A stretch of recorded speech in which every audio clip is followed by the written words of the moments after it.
मंडळी, सोलापूरमध्ये नव्यानंच प्रियदर्शी सम्राट अशोक विचार संवर्धन समिती आम्ही स्थापन केलेली आहे। या समितीचा पहिला कार्यक्रम दिनांक 27 मे 2026 मध्ये फडकुले सभागृहामध्ये आयोजित केलेला आहे।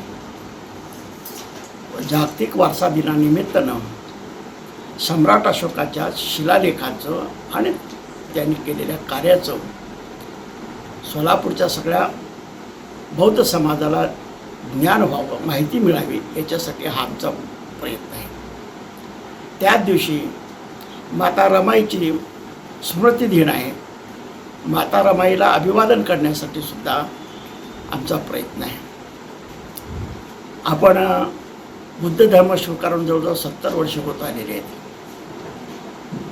धम्माविषयीचं ज्ञान आपण नेहमीच थोडं फार का होईना आपल्या यथामती यथाशक्तीनुसार आकलन करत असतो, परंतु सम्राट अशोकाचं नाव, सम्राट अशोकानं केलेलं कार्य, धम्मप्रचार जो त्याने केला, याच्याबद्दल विशेष अशी आपल्याला माहिती नाही।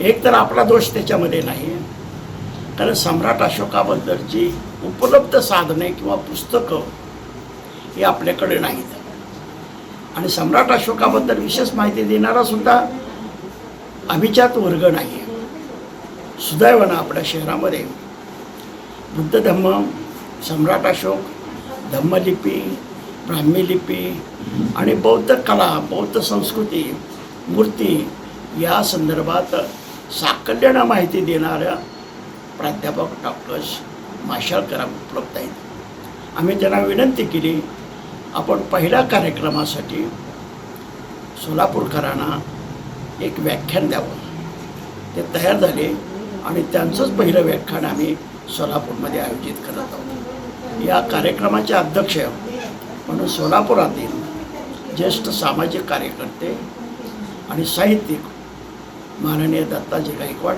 हे असतील। त्याचबरोबर दुसरे व्याख्याते प्राध्यापक प्रभाकर कोळेकर, आपल्या अहिल्याबाई होळकर विद्यापीठातले इतिहासाचे प्रमुख, यांचं आहे। आणि हा कार्यक्रम यशस्वी करण्यासाठी नेहमीप्रमाणे सोलापुरातील एक सामाजिक कार्यकर्ते मिलिंद व्याख्यानमालेचे सर्वेसर्वा सुधीर चंदनशिवे, सौ सुनीता गायकवाड, प्राध्यापिका अंजना गायकवाड, सुनीता चंदनशिवे, सौ सुचित्रा थोरे, कीर्तिकुमार शिवशरण यांचं सहकार्य लाभणार आहे। तर आपल्याला सगळ्यांना विनंती आहे की आपण ह्या आगळ्या वेगळ्या कार्यक्रमासाठी अवश्य उपस्थित व्हावं आणि त्या व्याख्यानाचा लाभ घ्यावा, ही विनंती।